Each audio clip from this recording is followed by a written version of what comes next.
ब्रह्मा जी बोले, हे नारद, अब मैं तुमको शिवजी के अनादि चरित्र के विषय में बताता हूँ। जिस प्रकार सती ने दक्ष के घर में अवतार लेकर पुनः शिवजी से विवाह किया तथा उन्होंने शिवजी के घर जो जो कार्य किए, उन सब का विस्तार पूर्वक वर्णन करता हूँ। मैंने पहले 10 पुत्र उत्पन्न करके उनको आदेश दिया कि तुम सृष्टि की रचना करो। मेरे वे पुत्र मरीचि, अत्रि, अंगिरस, पुलस्त्य, पुलह, क्रतु, भृगु, वशिष्ठ, नारद तथा दक्ष हैं। मैंने इनको मानसिक सृष्टि की रीति पर उत्पन्न किया, परंतु जब मैंने नारी स्वरूपा परम सुंदरी सरस्वती को उत्पन्न किया तो उसके मनमोहक सुंदर स्वरूप को देखकर मेरा हृदय काम के वशीभूत हो गया। अस्तु, उसे देखकर मेरे हृदय में भी उसके साथ मैथुन करने की इच्छा उत्पन्न हुई, क्योंकि उस समय मेरे हृदय में कामदेव प्रवेश किए हुए था। मुझे सरस्वती के साथ मैथुन करने के लिए उद्यत देखकर मेरे सभी पुत्र हाहाकार करने लगे और वे सब मुझे उस भारी पाप से बचाने के लिए भगवान सदाशिव की स्तुति करने लगे। उस समय शिवजी ने प्रकट होकर मुझे उस नरक देने वाले महाभयानक पाप से बचा लिया। सूत जी बोले, हे ऋषियों, ब्रह्मा जी के मुख से यह वृत्तांत सुनकर नारद ने कुछ देर तक विचार करने के उपरांत उनसे इस प्रकार कहा, हे पिता, आप संपूर्ण सृष्टि के स्वामी तथा सबको उत्पन्न करने वाले हैं। इस समय मेरा हृदय अत्यंत चिंतित है, अतः आप संपूर्ण संशय को नष्ट करने के लिए इस कथा को विस्तार पूर्वक कहिए। आपका मन इस प्रकार क्यों अधीर हुआ? आपकी सेवा करने वाले मनुष्यों को ब्रह्म ज्ञान की प्राप्ति होती है, अतः आपके द्वारा ऐसा कर्म होना अत्यंत आश्चर्य की बात है। ब्रह्मा जी ने उत्तर दिया, हे नारद, तुम ध्यान देकर सुनो। मैं तुमसे मुख्य वृत्तांत भली भांति समझाकर कहता हूँ। भगवान सदाशिव की माया धन्य और अपरंपार है। उन श्री शिव जी की माया ने मुझे जिस प्रकार नचाया वह कथा मैं तुमसे कहता हूँ। सृष्टि की वृद्धि के हेतु मैंने अपने मुख से एक कन्या को उत्पन्न किया। उसे उत्पन्न कर मेरे हृदय में कुछ अहंकार उपजा। अहंकार प्रत्येक प्राणी को दुख देता है। अस्तु, उस समय शिवजी ने यह लीला दिखाई कि मेरे मुझ से एक ऐसी परम सुंदरी स्त्री उत्पन्न हुई जिसके देखने मात्र से संपूर्ण दुख दूर हो जाएं। उस स्त्री का नाम संध्या रखा गया। वैसी अपूर्व सुंदरी मनुष्य लोक में तो क्या, देवलोक में भी नहीं थी। उस नख से शिखा तक नवीन पूर्णचंद्र के समान प्रभावशालिनी, गजगामिनी तथा चंपक वर्ण कामिनी को देखकर मेरे हृदय में काम वासना जाग ही उठी और मैं उसके साथ रमण करने की इच्छा से अपने स्थान से उठकर खड़ा हो गया। परंतु दक्ष आदि ने इस समय मुझे ऐसा करने से रोक दिया। तदुपरांत वे सब दक्ष आदि मेरे पुत्र स्वयं उसकी ओर पाप भरी दृष्टि से देखने लगे। जिस समय मैं अपने मन में उसी स्त्री के प्रति अनेकों प्रकार के विचार कर रहा था, उसी समय अचानक ही एक अत्यंत सुंदर पुरुष भी वहीं उत्पन्न हो गया। वह मेरे सामने आकर खड़ा हो गया और मुझसे इस प्रकार कहने लगा कि हे पिता, आप मुझे मेरा नाम और काम बता दें। आप मुझे जहाँ रहने की आज्ञा देंगे मैं वहीं रहूंगा। अस्तु, आप कृपा करके मेरी इस इच्छा को पूर्ण करें। हे नारद, उस पुरुष की बात सुनकर मुझे अत्यंत आश्चर्य हुआ। फिर कुछ देर विचार करने के बाद मैंने उससे कहा, हे पुत्र, तेरे उत्पन्न होते ही मेरा हृदय और शरीर के सब अंग कांप उठे थे, अतः मैं तेरा नाम मनमथ रखता हूँ। इसके अतिरिक्त मनसिज, मदन आदि तेरे अनेकों नाम होंगे। तू अपने इन 5 बाणों द्वारा तथा अपने सौंदर्य द्वारा सबको अपने वशीभूत कर लेगा। संपूर्ण सृष्टि का हृदय तेरे अधीन रहेगा। इस प्रकार मैंने अपने पुत्र को बहुत से अधिकार प्रदान किए। अपने कार्यों को इस प्रकार संपन्न हुआ देखकर मेरे हृदय में प्रसन्नता भर गई तथा अत्यंत अहंकार भी उत्पन्न हुआ। तत्पश्चात सिंहासन पर बैठे हुए अपने सभी पुत्रों को देखकर मुझे बहुत हर्ष हुआ। मैंने उस पुरुष का जो मनमत नाम रखा था उसे सभी ने बहुत पसंद किया और यह स्वीकार किया कि कामदेव का पद सबसे बड़ा तथा ऊंचा होगा। इस घटना के उपरांत जबकि हम सब लोग अपने मन में प्रसन्नता का अनुभव कर रहे थे, कामदेव ने अपने उस धनुष को सीधा किया जिसके चढ़ते ही तीनों लोगों की बुद्धि भ्रष्ट हो जाती है। वह धनुष को चढ़ाए हुए मेरे पास आकर खड़ा हो गया और मन में यह विचार करने लगा कि मैंने उसे जो वरदान दिया है उसकी परीक्षा करके देख ली जाए। अस्तु, उसने मेरी पुत्री संध्या को मेरे समीप खड़े देखकर मेरे ही ऊपर अपना मोहन नामक बाण चला दिया। तदुपरांत उसने मेरे अन्य पुत्रों को भी अपने उस बाण द्वारा मूर्छित कर दिया। उस प्रकार हम सब उसके वशीभूत हो गए। जब उसने यह देखा कि संध्या के ऊपर उसके बाण का कोई प्रभाव नहीं पड़ा है, तो उसने संध्या के हृदय पर भी एक ऐसा बाण मारा कि जिसके कारण वह भी कामदेव के वश में होकर चंचल और वक्र दृष्टि से सबकी ओर देखने लगी। हम सब लोग बुद्धि भ्रष्ट हो जाने के कारण उसे पकड़ने की इच्छा करने लगे, क्योंकि काम के वशीभूत हो जाने के कारण हमें किसी प्रकार के कुकर्म तथा पाप का विचार नहीं रहा था। दूसरा अध्याय। ब्रह्मा जी ने कहा, हे नारद, मुझे इस प्रकार मोहित देखकर धर्म के पुत्र सत्य को बहुत चिंता हुई। वह दोनों हाथ जोड़कर शिव जी के निकट जा पहुंचा और स्तुति प्रणाम करने के उपरांत उन्हें सब हाल कह सुनाया। उसकी प्रार्थना पर हम लोगों को विरुद्ध व्यवहार से बचाने के निमित्त भगवान शिव शीघ्र ही हम लोगों के बीच प्रकट हो गए। उन्हें देखकर मैं तथा मेरे पुत्र अत्यंत लज्जित हुए और कामदेव भी बहुत लज्जित हुआ। उस समय शिवजी ने मेरी ओर क्रोधपूर्ण दृष्टि से देखते हुए कहा, हे ब्राह्मण, तुम ऐसे कुकर्मगामी क्यों हो गए? तुमने श्रेष्ठ बुद्धि को भुलाकर अपनी पुत्री से भोग करना चाहा। तुम वेद पाठी होते हुए भी इस ज्ञान को भुला बैठे और लज्जा त्याग कर अधर्म कार्य की ओर प्रवृत्त हुए। यह उचित नहीं है। हमारे संसार में बहुत से पापियों को देखा है, परंतु तीनों लोकों में ऐसा पाप करने वाला किसी को नहीं देखा। हे नारद, इस प्रकार शिवजी ने मेरी बहुत निंदा की। तदुपरांत वे मेरे पुत्रों की ओर अत्यंत क्रोधपूर्ण दृष्टि से देखते हुए बोले, हे मरीचि आदि, तुम लोग ऐसे अधीर और कामी क्यों हो गए? तुम सब ब्रह्मा के पुत्र हो और तुमने वेद का अध्ययन किया है, फिर भी तुम इस प्रकार मोहित हुए, इसलिए तुम्हें सहस्त्रों बार धिक्कार है। हे नारद, भगवान सदाशिव के मुख से निकले हुए इन शब्दों को सुनकर मैं तथा मेरे पुत्र बहुत लज्जित हुए। उस समय सबको ऐसा खेद हुआ कि किसी के मुंह से कोई भी शब्द नहीं निकला।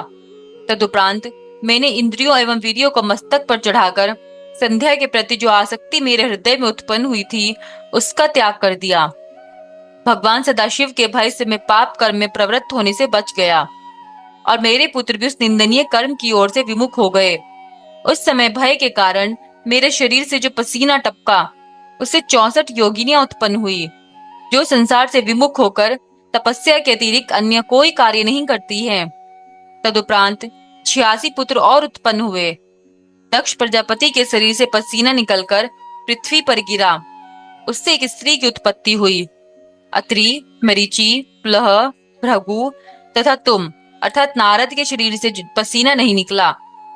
वशिष्ठ, विश्रवा, अंगिरस तथा क्रतु के शरीर से जो पसीना निकल पृथ्वी पर गिरा, उससे संपूर्ण अंगों से पितरों की उत्पत्ति हुई, जो सबसे प्रतिष्ठा प्राप्त करने योग्य एवं प्रसन्नता प्राप्त कराने वाले हैं। उन्हें उसी समय वेद और धर्मशास्त्रों का ज्ञान हो गया।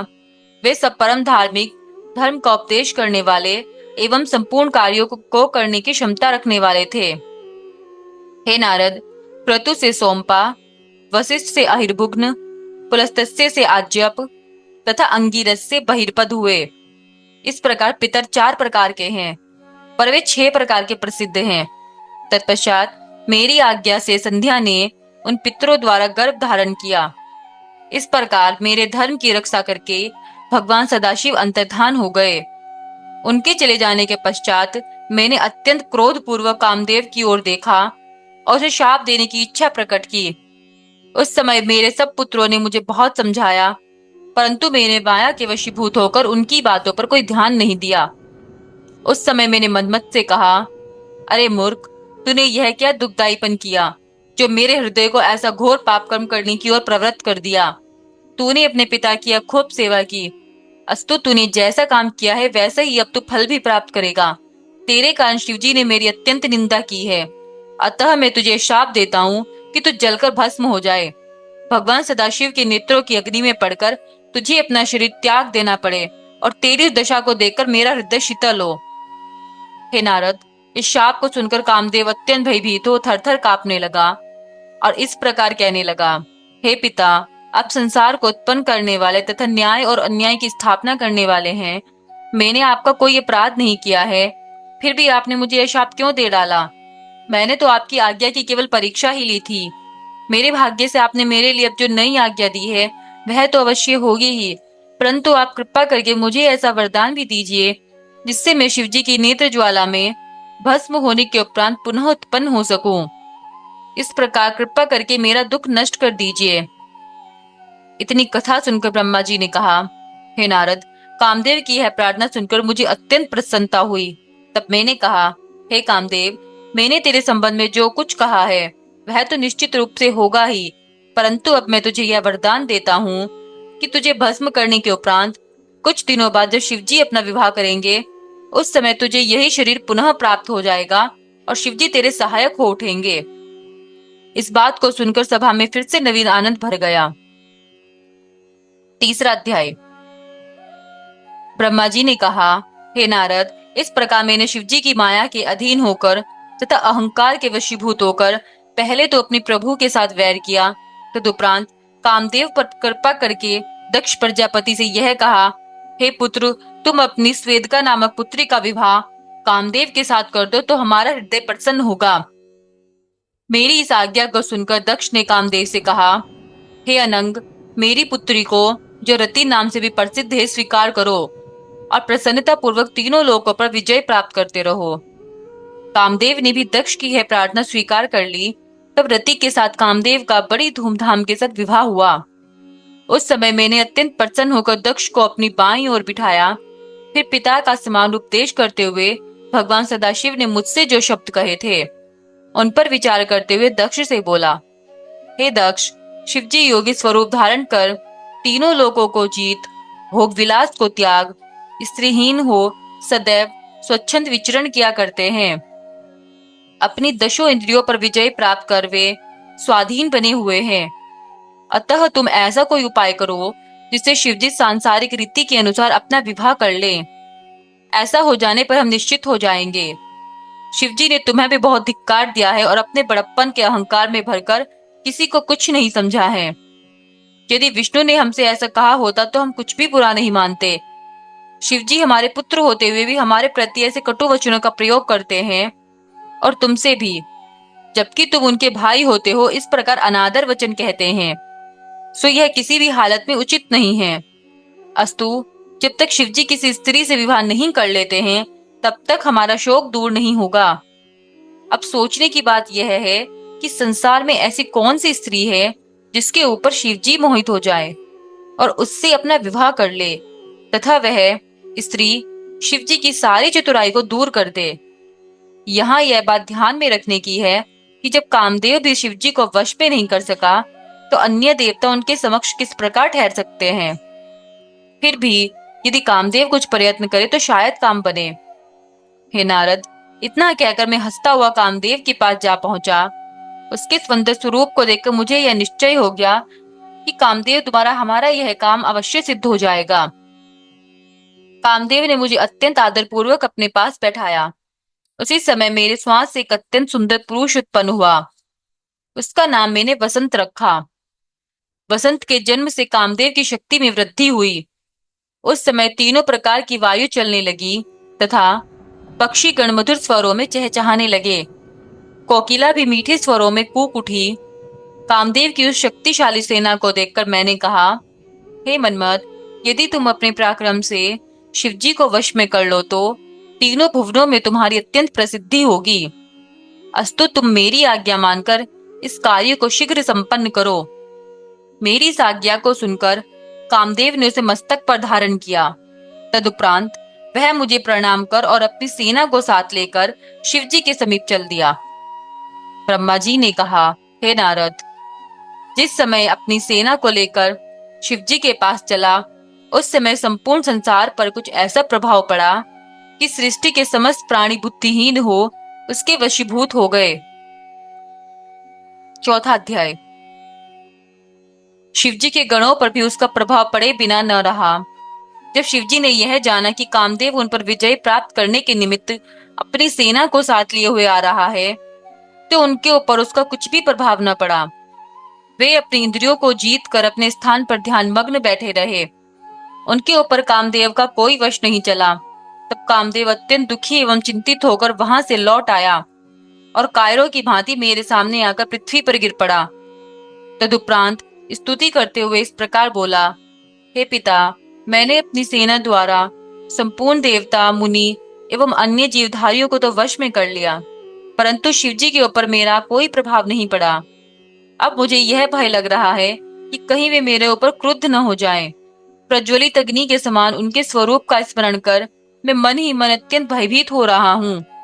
मुझ में इतना बल भी नहीं है कि मैं उन्हें परास्त कर सकूं, क्योंकि इस बात की मैंने भली भांति परीक्षा कर ली है। हे नारद, कामदेव की बात सुनकर मुझे अत्यंत चिंता हुई और मेरे मुख पर उदासी के लक्षण स्पष्ट हो गए। उस समय मैंने शोकाकुल होकर जो बहुत से श्वास छोड़े, उनसे अनेक प्रकार के गुणों की उत्पत्ति हुई। वह अपने हाथों में अनेक प्रकार के शस्त्र धारण किए हुए थे। वे बड़े जोर जोर से चिल्लाते, नाचते गाते हुए मार मार की पुकार करते थे। उनका कोलाहल संपूर्ण दिशाओं में भर गया। वे अनेक प्रकार से उपद्रव करते थे। उनकी संख्या का वर्णन नहीं किया जा सकता। हे नारद, जब उन गणों को कामदेव ने देखा तो मुझसे पूछा, हे पिता, ये लोग कौन हैं और इनका नाम क्या है? मैंने उत्तर दिया, यह सब लोग मार मार शब्द का उच्चारण कर रहे हैं, अतः इनका नाम मार होगा। हे अनंग, तुम इस सेना को अपने साथ लेकर एक बार शिवजी के पास फिर जाओ और ऐसा उपाय करो जिससे शिवजी किसी स्त्री के साथ विवाह करना स्वीकार कर ले। यह सुनकर कामदेव ने उत्तर दिया, हे पिता, पहले तो मेरा कुछ वश नहीं चला और अब भी कोई आशा नहीं है। फिर भी मैं एक बार पुनः आपकी आज्ञा से उनके पास जाता हूँ। परंतु आप यह निश्चय रखिए कि यदि शिवजी का ध्यान भटक भी गया तो मैं जीवित तो कदापि नहीं बचूंगा। इतना कहकर कामदेव अपनी उस नई सेना को साथ लेकर वहां से चल दिया और उस स्थान पर जा पहुंचा जहां शिवजी ध्यान मग्न बैठे थे।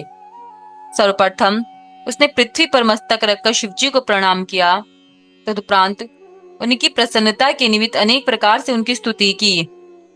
उसने प्रार्थना करते हुए कहा, हे प्रभु, मैं अपने पिता की आज्ञा अनुसार यह कार्य करने के लिए आया हूँ, अतः आप मेरे ऊपर कृपा बनाए रहें। इतना कहकर कामदेव ने अपने साथी वसंत को चारों ओर फैला दिया। उस समय संसार के किसी भी प्राणी का धैर्य स्थिर न रह सका, परंतु इतने पर भी शिवजी का ध्यान विचलित न हुआ। कामदेव का उस समय भी यह बड़ा सौभाग्य रहा कि शिवजी ने उसे निर्भीमान अनुमान कर भस्म नहीं कर दिया। तत्पश्चात कामदेव लज्जित होकर पुनः मेरे पास लौट आया और बोला, हे पिता, शिवजी पर मेरा इस बार भी कोई वश नहीं चला। यदि आप चाहते हैं कि शिवजी विवाह अवश्य करे तो किसी अन्य उपाय का आश्रय लीजिए। इतना कहकर कामदेव अपने घर को चला गया। उस समय मुझे अत्यंत निराशा तथा चिंता हुई। जब कोई उपाय न सूझा तो मैंने विष्णु जी का ध्यान किया और बहुत प्रकार से उनकी स्तुति की। 5वां अध्याय।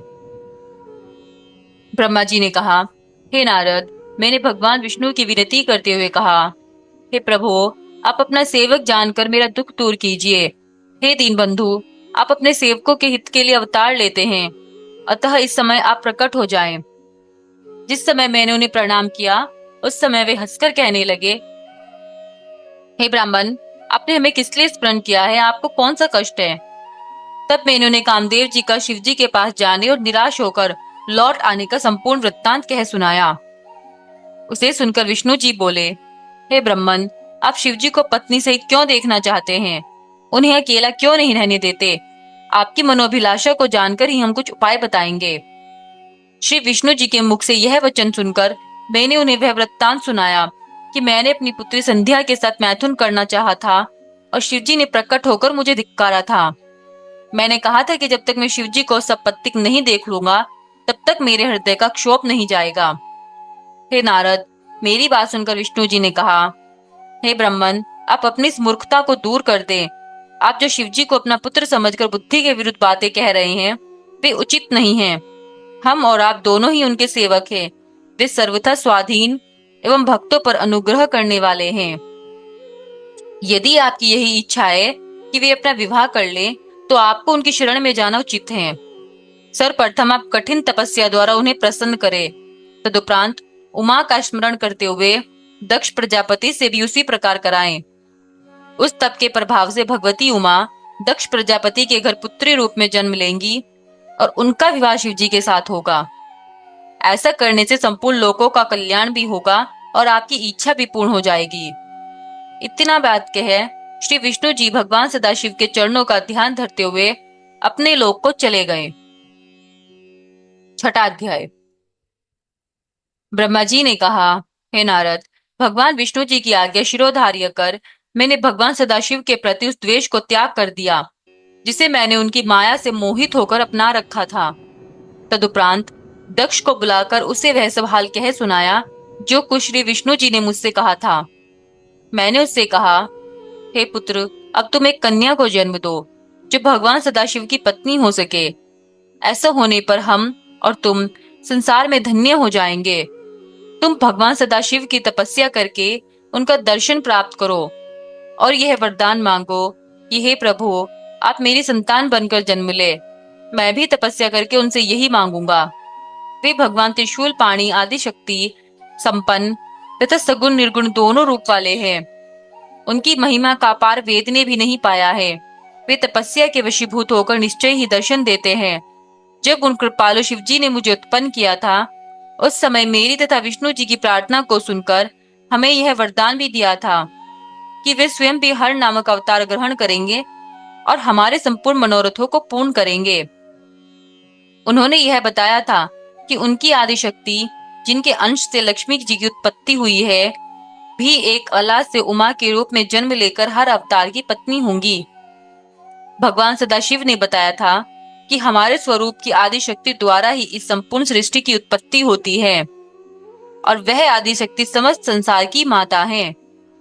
अस्तु, हे दक्ष, वे आदि शक्ति तुम्हारे घर में सती नाम से जन्म लेंगी। तुम मुझे तथा विष्णु को तो पत्नी सहित देखते हो, परंतु भगवान सदाशिव के हर अवतार ने अब तक किसी स्त्री को स्वीकार नहीं किया है और न अब तक सती का अवतार ही हुआ है।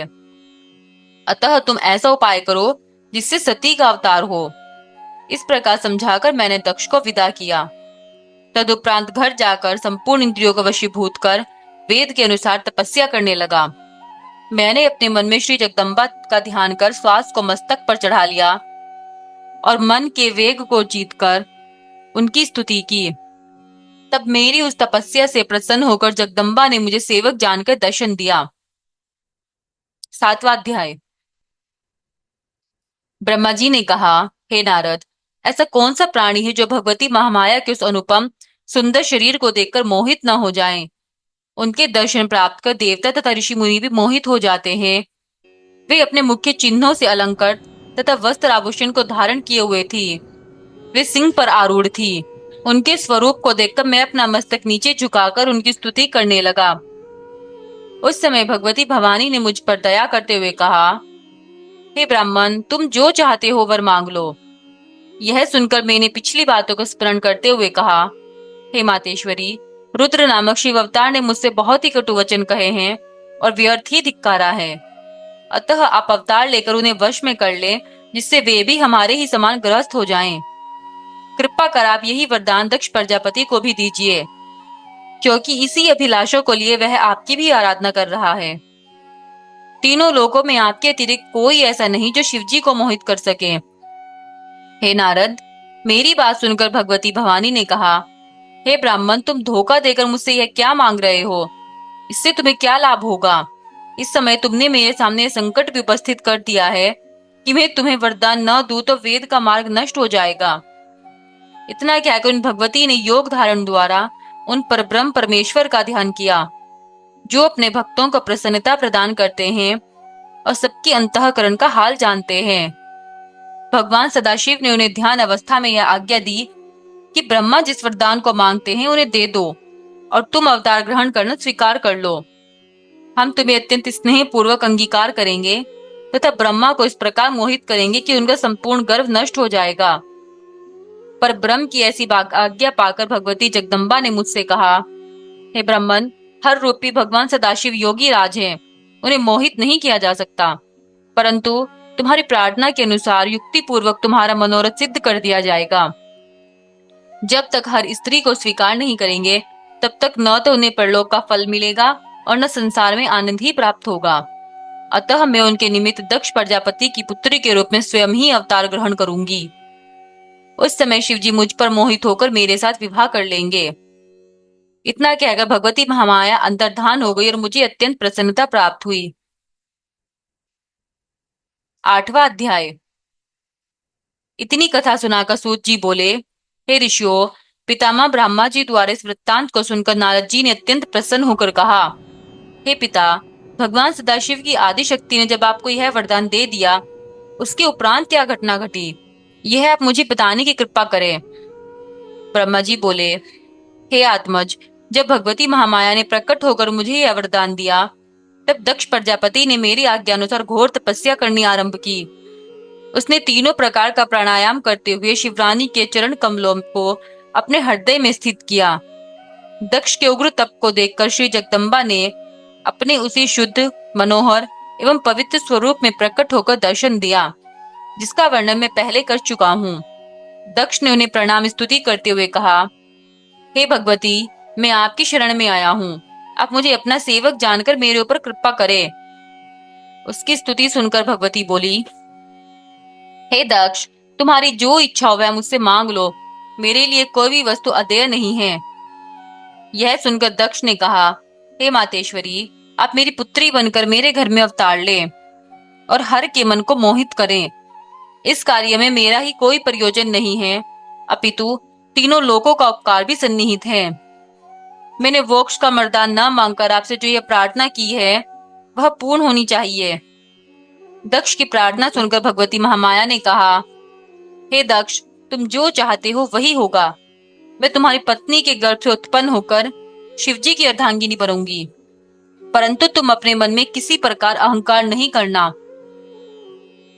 अन्यथा तुम्हारा संपूर्ण गर्व नष्ट हो जाएगा। इतना कहकर श्री जगदम्बा अंतर्धान हो गई और दक्ष अत्यंत प्रसन्न होकर अपने घर को लौट आया। तदुपरांत दक्ष ने 10 सहस्त्र मानस पुत्रों की उत्पत्ति की। वे सब तुम्हारी प्रेरणा से घर छोड़कर तपस्या करने के लिए वन में चले गए और परम पद को प्राप्त हुए।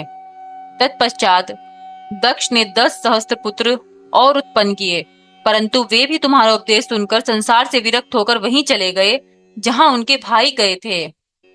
उस समय दक्ष ने अत्यंत क्रुद्ध होकर तुम्हें शाप दिया कि हे नारद, तुम अत्यंत अधम हो, क्योंकि तुमने मेरे सब पुत्रों को मेरे विरुद्ध कर दिया है। अब मैं तुम्हारे कर्म के अनुसार तुम्हें यह शाप देता हूँ कि तुम किसी एक स्थान पर न ठहरकर सदैव भ्रमण किया करो। हे नारद, तुम्हें यह शाप देने के उपरांत दक्ष को अपने मन में कुछ संतोष हुआ। तब उसने अपने मन में यह निश्चय किया कि अब कुछ मैथुनी सृष्टि उत्पन्न करनी चाहिए। यह विचार करके दक्ष ने वीर प्रजापति की पुत्री वीरणी के साथ विवाह किया। विवाह के उपरांत दक्ष ने अपने हृदय में भगवती जगदम्बा का ध्यान किया।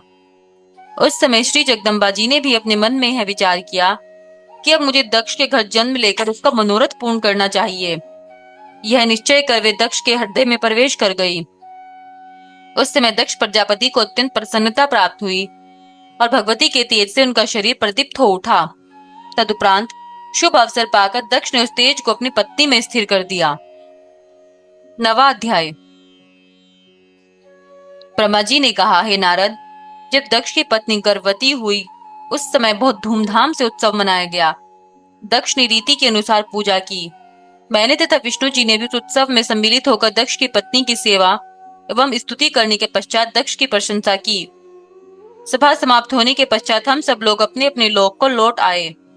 9 महीने बीतने के पश्चात जब 10वां महीना आरंभ हुआ, तब चारों ओर अपने आप आनंद के दृश्य प्रकट हुए। सभी मन में हर्षित थे। आकाश में बाजे बजने लगे। ऐसे प्रमोत्तम समय में श्री महारानी जगदम्बा अवतरित हुई। तीनों लोकों में प्रसन्नता भर गई। उस समय कोई मनुष्य दुखी दिखाई नहीं देता था। तब मैं, विष्णु तथा समस्त ऋषि मुनि एकत्र होकर दक्ष प्रजापति के घर गए। अत्यंत प्रसन्नता के साथ बाजे बजने लगे। सब लोग देवी की स्तुति करके कहने लगे, हे शिवा, शिवरानी, तुम संपूर्ण संसार की राज रानी हो। तुम्हारी महिमा अपरंपार है, जिसका पार वेद भी नहीं पा सके। तुम सबकी माता तथा सबको प्रसन्नता प्राप्त कराने वाली हो। इस प्रकार हम सब विनय करके अपने अपने स्थान को चले गए। जब दक्ष की पत्नी ने अपनी पुत्री का मुख देखा, तो उसको हृदय के ज्ञान से आभास हुआ कि यह आदि शक्ति है तथा इसने हमारे यहाँ अवतार लिया है। माता उस कन्या का द्वितीय सौंदर्य देखकर पहचान गई। तब उस देवी ने अपनी माता को अष्टभुजा, महातेजस्वी, मेघ सदर्श, श्यामवर्ण, नख झलकते हुए अंग, अत्यंत सुडोल, परम सुंदरी, सब प्रकार के आभूषणों तथा वस्त्रों से सुशोभित और कानों में कुंडल, हाथों में कंकन, कंठ में हार, माथे पर बिंदी से सज्जित शशि मुख का दर्शन दिया। 10वां अध्याय।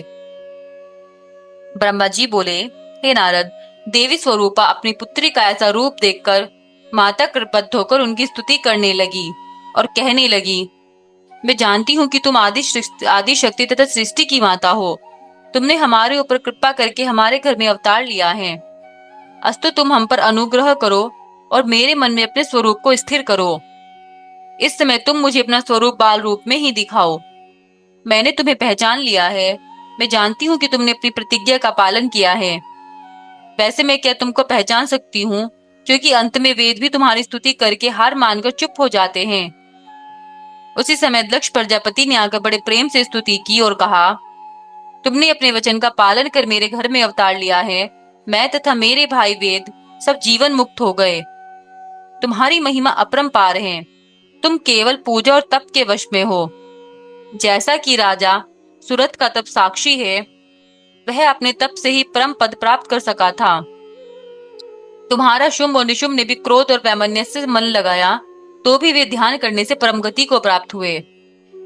इसी प्रकार दक्ष ने महामाया की अत्यंत स्तुति करके अंत में यह प्रार्थना की कि अपना यह मनमोहक रूप हमारे हृदय में बसाकर अब जो रूप समय के योग्य हो उसे आप धारण कीजिए, जिससे प्रसन्नता प्रकट हो।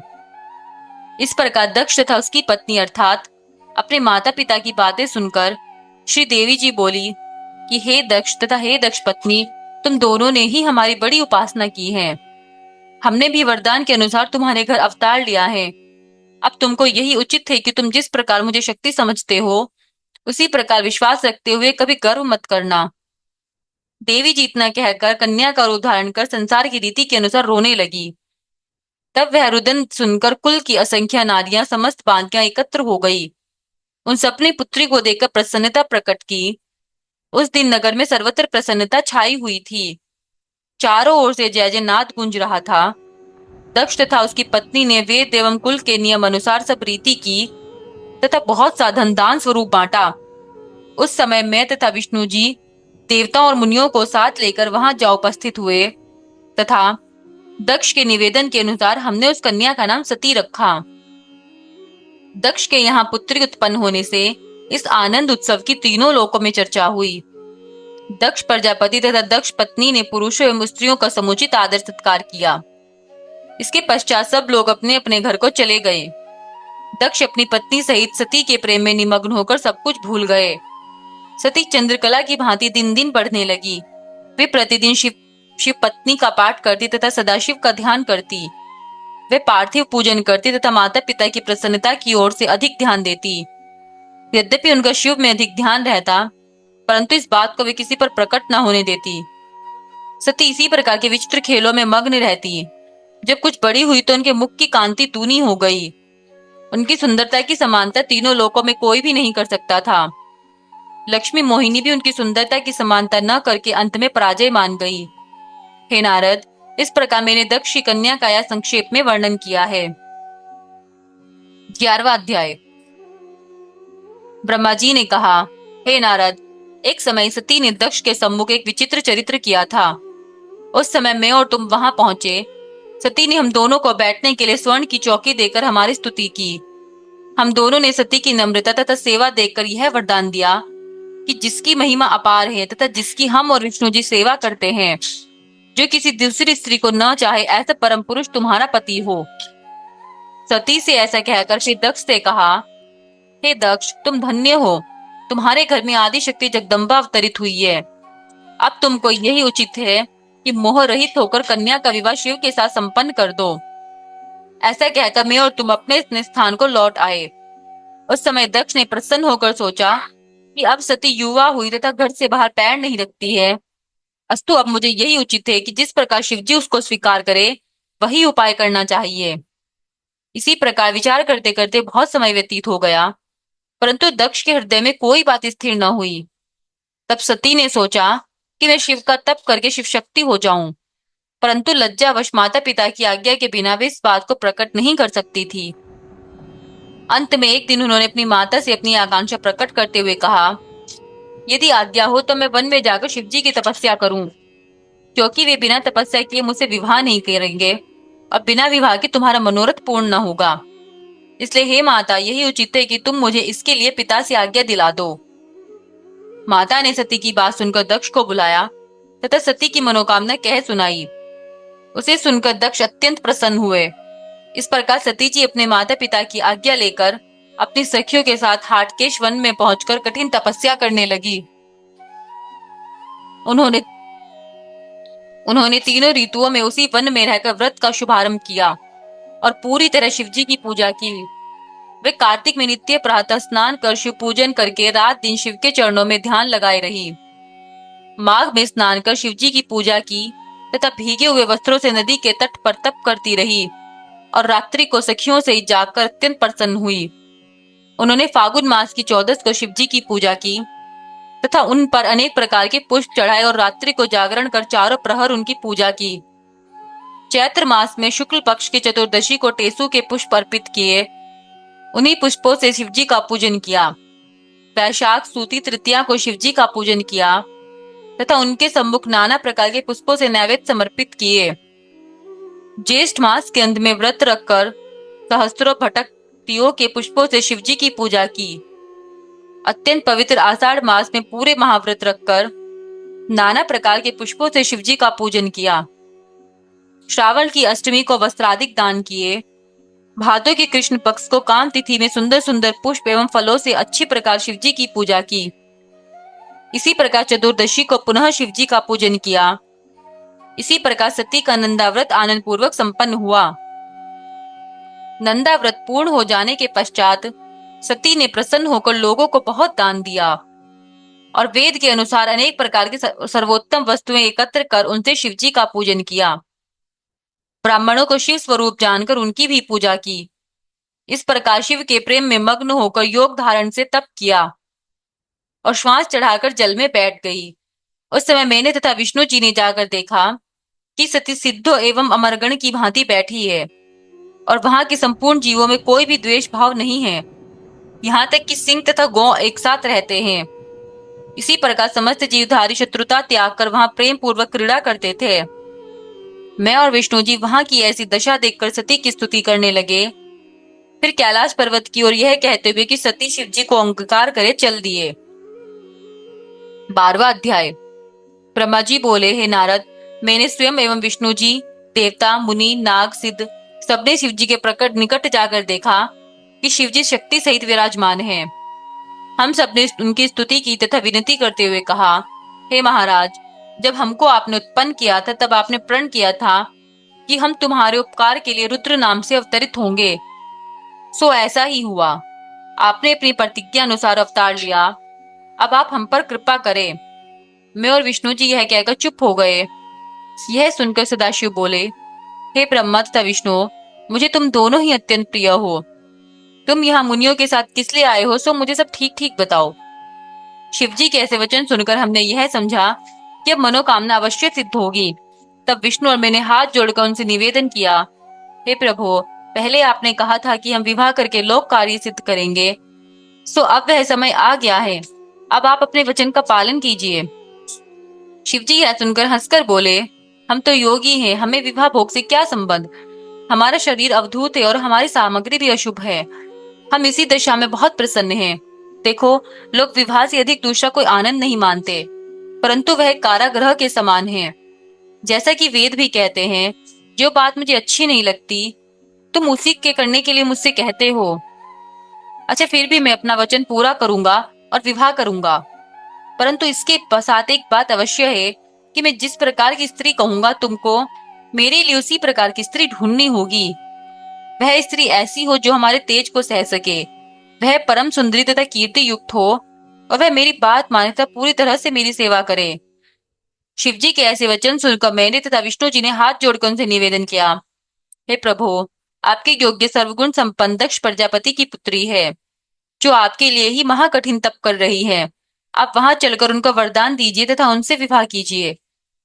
इतना कहकर हम लोग शांत हो गए। तब शिवजी ने हंसकर कहा, तथास्तु। शिवजी के मुख से यह वचन सुनकर देवता तथा मुनि आदि जय जयकार करने लगे। इसके पश्चात सब विदा हो गए। उधर शिवजी अपने गणों से सती को वर देने के लिए उसी स्वरूप में जिसका सती ध्यान करती थी सती के पास जा पहुंचे।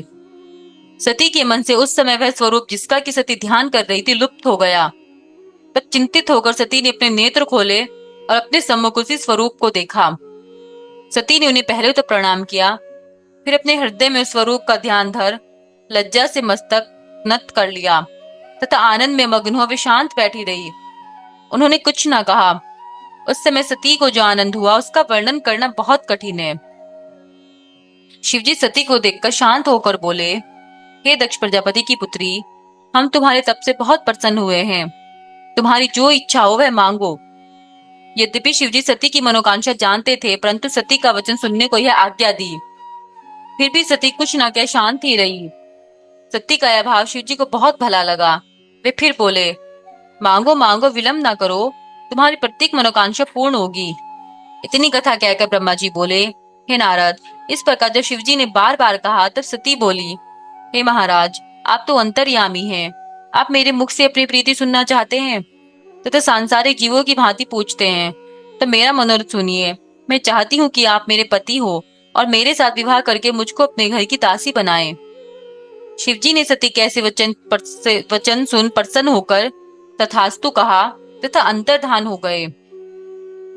13वां अध्याय। ब्रह्मा जी ने कहा, हे नारद, शिवजी से ऐसा वरदान प्राप्त कर सती अत्यंत प्रसन्न होकर अपने घर पहुंची। सती की सखियों ने उनके माता पिता को सती का संपूर्ण वृत्तांत बताया। उसे सुनकर उनके माता पिता अत्यंत प्रसन्न हुए। इतना कहकर सूत जी बोले, हे मुनियों, जब देवर्षि नारद ने ब्रह्मा जी से यह कथा सुनी तो वे बोले, हे ब्रह्मा जी, आपके द्वारा वर्णित यह चरित्र सुनकर मेरे संपूर्ण दुख नष्ट हो गए हैं तथा मुझे बहुत आनंद प्राप्त हुआ है। अब इसके आगे और जो कुछ घटना हुई उस पर भी प्रकाश डालिए। हे पिता, आपके समान शिवजी की पूजा करने वाला संसार में और कोई नहीं है। नारद जी के यह वचन सुनकर ब्रह्मा जी बोले, हे नारद, जब मुझको यह वृत्तांत मालूम हुआ तब मैं प्रसन्न होकर शिवजी के पास गया। वहां हाथ जोड़कर उनकी बहुत स्तुति की तथा निवेदन किया कि मुझे क्या आज्ञा है। शिवजी ने उत्तर दिया, हे ब्रह्मा, सती ने हमारी बहुत आराधना की है तथा हमने उनको वर दिया है, सो तुम दक्ष प्रजापति के पास जाकर कहो कि वे हमारे विवाह की तैयारी करें। यह कहकर शिवजी ने मुझे विदा किया। मैं उनकी आज्ञा पाकर दक्ष के पास पहुंचा तथा शिवजी की आज्ञा उन्हें कह सुनाई। यह सुनकर दक्ष शुभ लग्न का विचार कर विवाह की सामग्री एकत्र करने लगे। उन्होंने रत्नों से शिवजी के पास लग्न भेजा और यह समाचार सबको कहला भेजा। यह देखकर गण अत्यंत प्रसन्न होकर इधर उधर दौड़ने लगे। दोनों ही ओर से पूरी पूरी तैयारी हुई। तदुपरांत शिवजी बारात सजाकर दक्ष प्रजापति के नगर की ओर चले। बारात जब दक्ष प्रजापति के नगर के निकट पहुंची तब शिवजी ने सप्त ऋषियों को दक्ष के पास भेजा। दक्ष प्रजापति बारात को नगर के निकट आया जानकर अगवानी के लिए चले। वे सबसे भेंट कर हाथ जोड़ बारात को अपने मंदिर ले चले। उस समय मैं, विष्णु, अष्टवसु, 11 रुद्र, 12 सूर्य, सिद्ध, भूत प्रेत, गंधर्व, किन्नर, विद्याधर, देवता, मुनि तथा अप्सराएं शिवजी सहित दक्ष के द्वार पर जा पहुंची। चारों ओर से जय जयकार होने लगा। वेद एवं कुल की रीति के अनुसार सब कार्य हुए। गायन होने लगा। दक्ष प्रजापति ने ब्राह्मणों को बहुत सा धन देकर बारात के ठहरने के लिए अति उत्तम स्थान की व्यवस्था की, जहां सब बारात ठहरी। फिर दक्ष ने मुझको बुलाकर कहा कि विवाह वेद के अनुसार कराओ, जिससे मेरी पुत्री सुखी तथा पति की प्यारी हो और उसकी अनेक संतानें हो। इसके पश्चात बारातियों को अनेक प्रकार के उत्तम भोजन खिलाए। उनमें 4 प्रकार के भोजन तथा 6 रसों के स्वाद थे। बाराती इस प्रकार के स्वादिष्ट भोजन पाकर तथा अनेक प्रकार के व्यंग सुनकर अत्यंत प्रसन्न हुए। उस समय वहां सभी प्रसन्न दिखाई देते थे। भोजन के उपरांत पान बांटे गए। सब लोग शिवजी की स्तुति करने लगे। भोजन आदि से निवृत्त होकर लग्न ठहराकर शिवजी के आगमन के लिए सूचना भेजी। शिवजी तुरंत आए। तब दक्ष प्रजापति शिवजी को आनंद के साथ अंदर ले गए। उन्होंने प्रसन्न होकर सर्वप्रथम शिवजी के चरणों को स्वयं धोया तथा सोने की चौकी पर बिठाया। मैंने सब कार्य समायोजित किया तथा सती को बुलाया। उन्हें देखकर सबने प्रणाम किया। तब मैंने तथा विष्णु ने दक्ष को कन्यादान का जो समय बताया उस समय दक्ष ने कुश जल तथा पुत्री का हाथ शिव के हाथ में दिया। हे नारद, लोक में यही सर्वप्रथम कन्यादान हुआ तथा तब से विवाह की यही रीति संसार में फैल गई। 14वां अध्याय। ब्रह्मा जी बोले, हे नारद, जिस समय शिव जी ने सती का हाथ अपने हाथ में लिया, उस समय प्रसन्न होकर शिव तथा सती का जय घोष होने लगा तथा पुष्प वृष्टि हुई। अनेक प्रकार के बाजे बजने लगे। दक्ष प्रजापति ने दहेज स्वरूप बहुत सी उत्तम वस्तुएं, अमूल्य रत्न आदि दिए। अन्य रीतियों के पूर्ण होने के पश्चात मैंने हवन का आयोजन किया। दोनों की गांठें बांधकर भावरे फिरने लगी। उस समय एक महाभयानक कांड हुआ। मेरी इच्छा शिव जी को मोहित करने की थी, परंतु मैं स्वयं ही उस रोग में ग्रस्त हो गया। अर्थात भावरे फिरते समय सती का चरण कपड़े से बाहर निकल गया। जब मेरी कामुक दृष्टि उस पर पड़ी तो मैं मोहित और मुग्ध होकर बुद्धिहीन हो गया। ऐसी दशा में मेरे हृदय में सती का अनुपम रूप देखने की अभिलाषा जागृत हुई। मैंने उस समय यह उपाय किया कि एक भीगी लकड़ी आग में डाल दी, जिससे बड़ा धुआं उठा। शिवजी के नेत्रों में वह धुआं लगने से आंख से आंसू बहने लगे कि शिवजी उन्हें दोनों हाथों से पोंछने लगे। ऐसे सुअवसर से लाभ उठाकर मैंने सती के मुख से घूंघट उठाकर उनका सुंदर स्वरूप देखा तथा कामदेव के प्रचंड वेग से दुखित तो सब धर्म कर्म को भूल गया। उस समय मेरा वीर्य धरती पर गिर पड़ा। मैंने उसको इस प्रकार छिपाया कि किसी पर यह बात प्रकट न हो सके, परंतु शिवजी ने अपनी दिव्य दृष्टि द्वारा इस भेद को जान लिया। तब वे मुझ पर अत्यंत क्रोधित होकर धिक्कारते हुए बोले, हे ब्रह्मा, तुमने यह निंदनीय कर्म क्यों किया? तुम बड़े कामी हो। यह कहकर शिवजी ने बड़े क्रोध से त्रिशूल हाथ में ले लिया। ब्रह्मा जी बोले, हे नारद, शिवजी का यह स्वरूप देखकर मैं थरथर कांपने लगा तथा मुझे बड़ा आश्चर्य हुआ। यह दशा देखकर सब लोग शिवजी द्वारा मेरी मृत्यु का निश्चय कर शिव की स्तुति करने लगे, परंतु शिवजी का क्रोध कम न हुआ। दक्ष प्रजापति भी हाथ उठाकर शिव शिव कहने लगे तथा मेरे मारने की मनाही करते हुए शिवजी से बोले, हे प्रभु, आप इस समय रंग में भंग न करे। शिवजी ने कहा, हे दक्ष, तुम अब मुझसे कुछ ना कहो। मैं ब्रह्मा को किसी प्रकार क्षमा नहीं कर सकता। इसने वेद के पथ को भुलाकर सती को पाप दृष्टि से देखा है। शिवजी के ऐसे क्रोध पूर्ण वचन सुनकर उनके कोप से समस्त सभा कांप उठी। तब विष्णु ने शिवजी की बहुत स्तुति करते हुए कहा, हे प्रभु, आप अप्रमेय हैं। आपका आदि अंत कोई भी नहीं जानता। मैं तथा ब्रह्मा जी आपसे ही उत्पन्न हैं। आप अपने क्रोध को शांत कर तथा मुझे अपना सेवक समझ मेरी प्रार्थना स्वीकार करें, अर्थात ब्रह्मा को क्षमादान दे। आप ही ने ब्रह्मा को सृष्टि की रचना के लिए उत्पन्न किया है। ब्रह्मा के सिवाय सृष्टि की और कौन रचना करेगा? यह स्पष्ट है कि बिना सृष्टि के सब लीला व्यर्थ है। फिर आप ही नहीं तो ब्रह्मा जी को उत्पन्न किया, इसलिए आप उनका वध न कीजिए। यह सुनकर शिवजी ने फिर बड़े क्रोध से कहा, नहीं, ऐसा नहीं हो सकता। हम ब्रह्मा का अवश्य वध करेंगे। हम स्वयं सृष्टि की रचना करेंगे अथवा दूसरा ब्रह्मा उत्पन्न कर सब लोकों में इस बात को प्रकट कर देंगे। हमको अब मत रोको, हमारा क्रोध कभी व्यर्थ नहीं जाता। शिवजी ने यह कि अपना समस्त शरीर जलती हुई अग्नि के समान कर दिया। देवता तथा मुनि आदि कोई भी ऐसा न था जो स्वरूप को देख सकता। मैं तो जैसे शिव रूप में ही समा गया। दक्ष को भी अति खेद से सब आनंद विस्मरण हो गया। उसने अत्यंत दुखी होकर शिवजी के चरण कमलों का ध्यान करके बहुत प्रार्थना की। विष्णु जी ने मुझे शिवजी के चरण के नीचे डाल दिया तथा मुझसे बहुत स्तुति करवाई तथा स्वयं भी स्तुति की। वे बोले, मैं और ब्रह्मा दोनों आपके सेवक हैं। आप अपनी कृपा दृष्टि से हम दोनों की ओर देखिए। ऐसे आनंद उत्सव में किसी प्रकार का शोक उत्पन्न नहीं करना चाहिए। केवल आप ही हमारे रक्षक है। अब जो आप उचित समझे वही वर दीजिए। अब ब्रह्मा के दोनों हाथ पकड़कर उन्हें अभयदान दीजिए। यह कहकर हम दोनों शिवजी के चरणों में गिर पड़े। दक्ष भी अत्यंत दीन बनकर त्राहिमाम कह उठे। हे नारद, उस समय शिवजी ने सती को अत्यंत दुखी जानकर अत्यंत कृपा पूर्वक मेरे मस्तक पर अपना हाथ रखा और मुझे अभय दान दिया। उस समय मैं तथा विष्णु जी अत्यंत प्रसन्नता को प्राप्त हुए। दक्ष तथा अन्य सभासद भी आनंदमग्न हो गए। उस हर्ष में भरकर मैंने भगवान सदाशिव की अनेकों प्रकार से स्तुति की और यह कहा, हे प्रभु, आपने मुझे पाप रूपी समुद्र में डूबते हुए रक्षा की है और नरक की अग्नि से में पड़ने से बचाया है। अब आप कृपा करके वह उपाय बताइए जिससे मेरा यह महान पाप नष्ट हो जाए। यह सुनकर श्री शिवजी ने कहा, हे ब्राह्मण, तुम अपनी स्त्री सहित तपस्या करो।